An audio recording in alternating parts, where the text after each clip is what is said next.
ये आकाशवाणी रायपुर है। प्रादेशिक समाचार बुलेटिन के साथ मैं विभाष कुमार झा।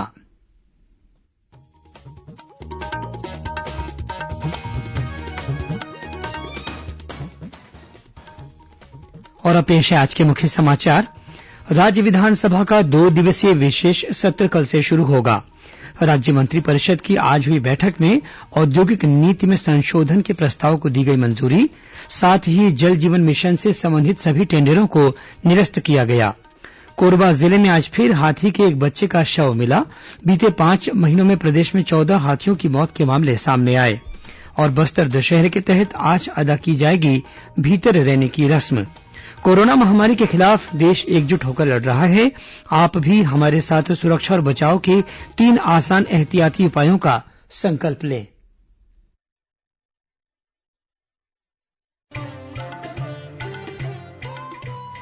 कोविड-19 से बचाव और सुरक्षित रहने के 3 उपाय। मास्क लगाएं, 2 गज दूरी है जरूरी, सुरक्षित दूरी रखें, हाथ और मुंह साफ रखें।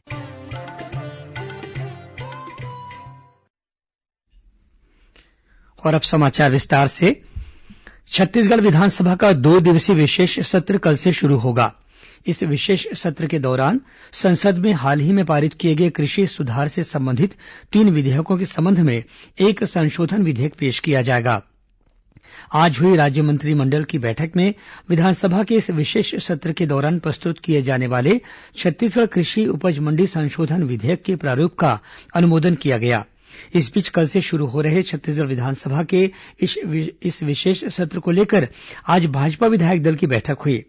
नेता प्रतिपक्ष धरमलाल कौशिक के रायपुर स्थित निवास पर हुई इस बैठक में पार्टी के राष्ट्रीय उपाध्यक्ष और पूर्व मुख्यमंत्री डॉक्टर रमन सिंह सहित पार्टी के अन्य विधायक शामिल हुए।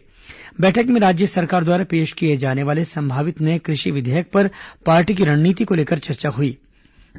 बैठक के बाद पत्रकारों से चर्चा करते हुए श्री कौशिक ने आरोप लगाया कि राज्य सरकार ने केंद्र सरकार द्वारा पेश किए गए 3 कृषि विधेयकों को लागू न करते हुए अपने प्रस्तावित नए कृषि कानून का जो मसौदा तैयार किया है उसमें किसानों के हित के बदले मंडी की आमदनी के विषय पर ही अधिक जोर दिया गया है। राज्य मंत्रिपरिषद ने केंद्रीय जल शक्ति मंत्रालय द्वारा लिए गए निर्णय के अनुसार जल जीवन मिशन से संबंधित सभी टेंडरों को निरस्त कर दिया है। मुख्यमंत्री भूपेश बघेल की अध्यक्षता में आज रायपुर स्थित उनके निवास कार्यालय में हुई राज्य मंत्रिपरिषद की बैठक में औद्योगिक नीति 2019-2024 में संशोधन के प्रस्ताव को भी मंजूरी दी गई। इसके तहत वनोपज, हर्बल और वन आधारित अन्य वन उत्पादों का प्रसंस्करण, खाद्य प्रसंस्करण तथा उत्पादों के निर्माण और मूल्य संवर्धन के कार्य राज्य में ही किए जाएंगे। बैठक में विशेष निवेश प्रोत्साहन पैकेज को भी मंजूरी दी गई। इसके अलावा मंत्रिपरिषद ने छत्तीसगढ़ औद्योगिक भूमि और प्रबंधन नियम 2015 में भी संशोधन का अनुमोदन किया। इसमें उद्योग विभाग द्वारा संचालित औद्योगिक क्षेत्रों में विद्युत उपकेंद्रों की स्थापना के लिए न्यूनतम आवश्यक भूमि का आवंटन ₹1 प्रतीकात्मक प्रीमियम राशि पर किसी लीज, रेंट और सिक्योरिटी डिपॉजिट के बिना ही किया जाएगा। इसी तरह औद्योगिक भूमि, भवन, शेड, प्रकोष्ठ और लैंड बैंक से भूमि आवंटन के बाद नियमन और प्रबंधन के नियमों में संशोधन किया गया है। वहीं कोरोना संक्रमण के मद्देनजर जो उद्योग स्थापित नहीं हो सके हैं उन्हें 1 वर्ष का अतिरिक्त समय दिया जाएगा। इसके साथ ही मंत्रिमंडल ने छत्तीसगढ़ राज्य ग्रामीण और अन्य पिछड़ा वर्ग क्षेत्र विकास प्राधिकरण के पुनर्गठन के प्रस्ताव का भी अनुमोदन किया। केंद्र सरकार के युवा कल्याण और खेल मंत्रालय द्वारा खेलो इंडिया योजना के तहत अंबिकापुर में मल्टीपर्पज इंडोर हॉल के निर्माण और महासमुंद में सिंथेटिक एथलेटिक ट्रैक निर्माण के प्रस्ताव को मंजूरी दी गई है। ये दोनों प्रस्ताव राज्य सरकार के खेल और युवा कल्याण विभाग द्वारा केंद्र सरकार को भेजे गए थे। इसके तहत अंबिकापुर में मल्टीपर्पज इंडोर हॉल के निर्माण के लिए 4.5 करोड़ रुपए और महासमुंद में सिंथेटिक एथलेटिक ट्रैक निर्माण के लिए 6 करोड़ 60 लाख रुपए जारी किए जाएंगे। मुख्यमंत्री भूपेश बघेल और खेल मंत्री उमेश पटेल ने प्रस्ताव स्वीकृत होने पर प्रदेश के खिलाड़ियों और खेल विभाग के अधिकारियों को बधाई दी है। प्रधानमंत्री नरेंद्र मोदी कल राष्ट्रीय सतर्कता और भ्रष्टाचार रोधी सम्मेलन का उद्घाटन करेंगे। इस सम्मेलन का विषय है सतर्क भारत, समृद्ध भारत। इसका आयोजन केंद्रीय अन्वेषण ब्यूरो सीबीआई ने किया है। यह आयोजन सतर्कता जागरूकता सप्ताह के अवसर पर हो रहा है। देश में 27 अक्टूबर से 2 नवंबर तक प्रत्येक वर्ष सतर्कता जागरूकता सप्ताह मनाया जाता है। यह सम्मेलन नीति निर्माताओं और अन्य संबंधित पक्षों को व्यवस्थित सुधारों और निवारक सतर्कता उपायों के जरिये भ्रष्टाचार से निपटने में समर्थ होने के लिए साझा मंच उपलब्ध कराता है। इधर छत्तीसगढ़ में भी कल से सतर्कता जागरूकता सप्ताह मनाया जाएगा। इसके तहत सभी शासकीय कार्यालयों में कोरोना महामारी के संबंध में केंद्र सरकार द्वारा जारी दिशा निर्देशों का पालन करते हुए अधिकारियों और कर्मचारियों को सतर्कता जागरूकता की शपथ दिलाई जाएगी। मुख्यमंत्री स्लम स्वास्थ्य योजना का शुभारंभ राज्य स्थापना दिवस के अवसर पर 1 नवंबर को किया जाएगा। मुख्यमंत्री भूपेश बघेल दुर्ग जिले से इस योजना की शुरुआत करेंगे। योजना के तहत राज्य के सभी शहरी क्षेत्रों में मोबाइल यूनिट पहुंचकर स्लम बस्तियों के लोगों का स्वास्थ्य परीक्षण करेगी। दुर्ग जिले के सभी नगरीय निकायों के लिए 11 मोबाइल एम्बुलेंस उपलब्ध रहेगी। इसके तहत पहली मोबाइल एम्बुलेंस आज दुर्ग पहुंची। योजना के संचालन के लिए निजी एजेंसियों की सेवाएं ली जाएंगी। जिला स्तर पर निगरानी टीम योजना की मॉनिटरिंग करेगी। इस मोबाइल एम्बुलेंस में चिकित्सक, एएनएम, लैब टेक्नीशियन और फार्मासिस्ट मौजूद रहेंगे। दुर्ग कलेक्टर डॉक्टर सर्वेश्वर नरेंद्र भूरे ने कहा कि योजना के तहत 41 प्रकार के खून जांच और बीमारियों के इलाज की सुविधा उपलब्ध रहेगी। मरवाही में हो रहे विधानसभा उपचुनाव के तहत ऐसे मतदाता जो डाक मतपत्र के माध्यम से अब तक मतदान नहीं कर पाए हैं, उन्हें कल यह सुविधा फिर से प्रदान की जाएगी। जिला निर्वाचन अधिकारी ने बताया कि चुनाव आयोग के दिशा निर्देश के अनुसार पात्र मतदाताओं को कल एक बार फिर डाक मतपत्र के माध्यम से मतदान करने की सुविधा दी जाएगी। इस बीच मरवाही में विधानसभा उपचुनाव को लेकर प्रशासनिक तैयारियां तेज हो गई हैं। इसी कड़ी में कलेक्टर और जिला निर्वाचन अधिकारी डोमन सिंह ने चुनाव तैयारियों की समीक्षा करने के लिए कल बैठक ली। बैठक में उन्होंने जनपद पंचायत के मुख्य कार्यपालन अधिकारियों को चुनाव के दौरान कोरोना संक्रमण से बचाव के लिए आवश्यक सामग्रियों के वितरण की व्यवस्था के संबंध में निर्देश दिए। उन्होंने मतदान केन्द्रों पर थर्मल स्कैनिंग के लिए सभी आवश्यक व्यवस्था सुनिश्चित करने को कहा। जिला निर्वाचन अधिकारी ने कल विभिन्न राजनीतिक दलों के प्रतिनिधियों की भी बैठक ली। इस दौरान उन्होंने बताया कि जिस मतदान केन्द्र में पोलिंग एजेंट नियुक्त किया जाएगा उसे उसी मतदान केन्द्र का मतदाता होना चाहिए। मतदान अभिकर्ता को सरकारी कर्मचारी नहीं होना चाहिए। मतदान केन्द्र में एक समय में एक पार्टी के एक ही एजेंट को बैठने की अनुमति होगी। उन्होंने कहा कि 28 अक्टूबर को विकासखंडवार 12 बजे सभी पोलिंग एजेंटों को प्रशिक्षण भी दिया जाएगा। प्रादेशिक समाचार आप आकाशवाणी रायपुर से सुन रहे हैं।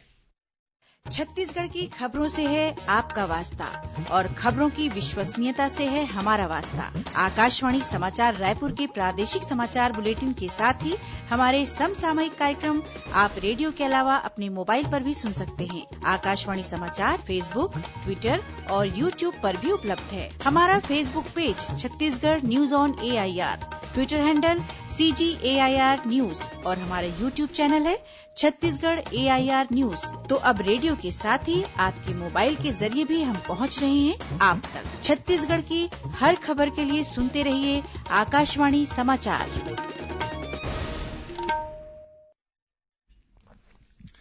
और अब आगे बढ़ते हैं बाकी के समाचारों की ओर। छत्तीसगढ़ में पिछले कुछ महीनों से हाथियों की मौत की घटनाएं लगातार सामने आ रही हैं। आज सुबह कोरबा जिले के कटघोरा वनमंडल स्थित लालपुर गांव में हाथी के एक बच्चे का शव तालाब के किनारे पड़ा हुआ मिला। मौत का कारण स्पष्ट नहीं हो सका है। सूचना मिलते ही वन विभाग की टीम मौके पर पहुंचकर घटना की जांच कर रही है। कटघोरा वनमंडल क्षेत्र में बीते करीब 10 महीनों के दौरान हाथी के 2 बच्चों और एक मादा हाथी की मौत हो चुकी है। आज की घटना को मिलाकर पिछले 5 महीनों के दौरान प्रदेश में 14 हाथियों की मौत हो चुकी है। गौरतलब है कि कोरबा के अलावा गरियाबंद, रायगढ़, सूरजपुर, महासमुंद, जशपुर, धमतरी और बलरामपुर जिलों में भी हाथियों की मौत की घटनाएं हो चुकी हैं। इस बीच भारतीय जनता पार्टी ने प्रदेश में पिछले 5 महीनों के दौरान 14 हाथियों की मौत के लिए राज्य सरकार की कार्यप्रणाली पर सवाल उठाया है। भाजपा के प्रदेश महामंत्री और विधायक नारायण चंदेल ने आरोप लगाया है कि कांग्रेस सरकार वन्य प्राणियों की सुरक्षा को लेकर गंभीर नहीं है। पंचायत और ग्रामीण विकास मंत्री टीएस सिंहदेव ने कहा है कि प्रदेश के ऐसे ग्राम, जनपद और जिला पंचायतों में जहां दिव्यांग प्रतिनिधि चुनकर नहीं आए हैं, वहां इस वर्ग के प्रतिनिधि मनोनीत किए जाएंगे। ग्राम और जनपद पंचायतों में 1-1 तथा जिला पंचायतों में 2 दिव्यांग प्रतिनिधियों का मनोनयन किया जाएगा। आकाशवाणी रायपुर से प्रसारित विशेष कार्यक्रम हमर ग्राम सभा में श्री सिंहदेव ने कल श्रोताओं द्वारा पूछे गए सवालों के जवाब दिए। उन्होंने पेसा कानून के बारे में बताया कि कोरोना महामारी के कारण इसकी तैयारियों में विलंब हो रहा है। सरकार इससे संबंधित सभी पक्षों से चर्चा कर ऐसा कानून बनाने के लिए नियम बनाएगी। इस प्रस्ताव को विधानसभा के बजट सत्र में प्रस्तुत करने का प्रयास किया जाएगा। मनरेगा के संबंध में पूछे गए सवाल का जवाब देते हुए श्री सिंहदेव ने कहा कि छत्तीसगढ़ लौटे प्रवासी मजदूरों को उनकी रुचि के अनुसार कौशल विकास कर उन्हें मनरेगा के तहत काम दिलाने की कोशिश की जा रही है। होम आइसोलेशन के दुर्ग मॉडल को इस सप्ताह स्वास्थ्य विभाग के फीडबैक सर्वे में पहला स्थान मिला है। दुर्ग जिले को फीडबैक सर्वे में 91% अंक मिले हैं। सर्वे टीम ने इस संबंध में करीब 5 लोगों से फीडबैक लिया था। उल्लेखनीय है कि दुर्ग जिले में कोरोना संक्रमित करीब 8,000 मरीज होम आइसोलेशन में थे।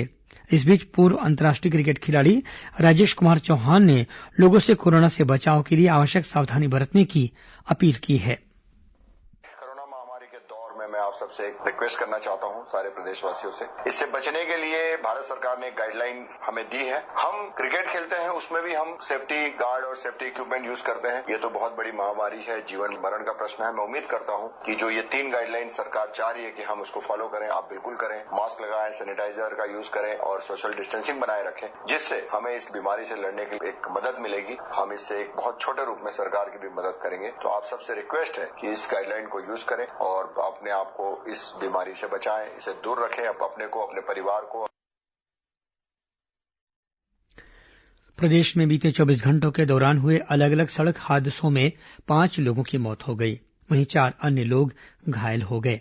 कोंडागांव जिले के मसू कोकोड़ा गांव में बीती रात ट्रक और 4 पहिया एक वाहन के बीच हुई आपसी भिड़ंत में 2 लोगों की मौके पर ही मौत हो गई। वहीं राजनांदगांव जिले के चिचोला थाना क्षेत्र में रानी तालाब घाघरा मंदिर के पास एक ट्रक अनियंत्रित होकर पलट गया। इस हादसे में ट्रक चालक की मौत हो गई। इस दुर्घटना में परिचालक गंभीर रूप से घायल हो गया, जिसे छुरिया के सामुदायिक स्वास्थ्य केंद्र में भर्ती कराया गया है। उधर रायगढ़ सारंगढ़ राष्ट्रीय राजमार्ग पर आज सुबह चिखली और रैबार के बीच कार और ट्रेलर में भिड़ंत होने से एक व्यक्ति की मौत हो गई, जबकि 3 अन्य लोग गंभीर रूप से घायल हो गए। इसी जिले के खरसिया के बड़े डूमरपाली गांव में ट्रेलर की चपेट में आने से एक युवक की मौत हो गई।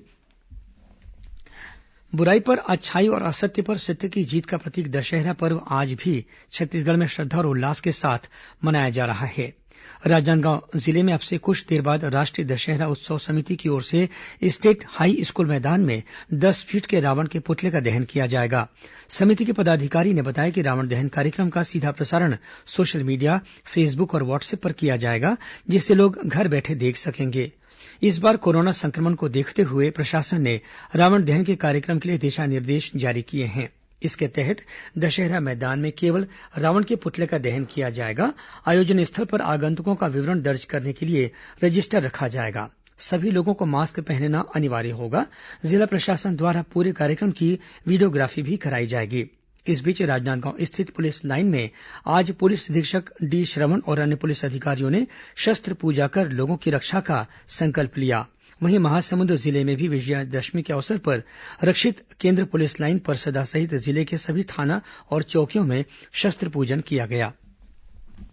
इस बीच ऐतिहासिक बस्तर दशहरा के अंतर्गत आज रात भीतर रैनी की रस्म अदा की जाएगी। इस रस्म में 8 पहिए वाले 2 मंजिला विशालकाय रथ में मां बम्लेश्वरी के छत्र को रखकर विधि विधान से परिक्रमा कराई जाएगी।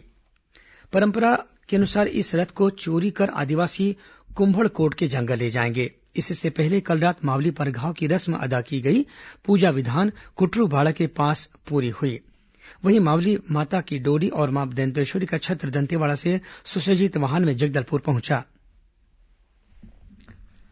अभी प्राप्त समाचार के अनुसार छत्तीसगढ़ के सभी विश्वविद्यालयों और महाविद्यालयों में शैक्षणिक सत्र 2020-21 के लिए 1 नवंबर से ऑनलाइन क्लास शुरू होगी। उच्च शिक्षा विभाग द्वारा आज यहां मंत्रालय महानदी भवन से आदेश जारी कर सभी राजकीय तथा अन्य विश्वविद्यालयों को इस संबंध में सूचना दी गई है। और अब पेश है मौसम का हाल। प्रदेश में शुष्क हवा आने के साथ ही मानसून की विदाई पूरी हो गई है। मौसम विभाग के अनुसार कल प्रदेश का मौसम शुष्क रहने की संभावना है। वहीं अधिकतम और न्यूनतम तापमान में भी विशेष परिवर्तन होने के आसार नहीं है। हालांकि रात में कुछ ठंडक भी महसूस होने लगी है। कुछ खबरें संक्षेप में। पुलिस महानिदेशक डीएम अवस्थी ने आज जशपुर जिले के बगीचा थाना में पदस्थ एक एसआई और आरक्षक को रिश्वत लेने के मामले में निलंबित कर दिया है। बलरामपुर जिले के ग्राम पंचायत कमलपुर के पंचायत सचिव के खिलाफ 12 लाख रूपये गबन करने के मामले में एफआईआर दर्ज कराई गई है और राज्य सरकार की कल्याणकारी योजनाओं के बारे में लोगों को जानकारी देने के लिए राजनांदगांव जिले में आगामी 31 अक्टूबर को ई मेगा शिविर का आयोजन किया जाएगा। अंत में मुख्य समाचार एक बार फिर। राज्य विधानसभा का 2 दिवसीय विशेष सत्र कल से शुरू होगा।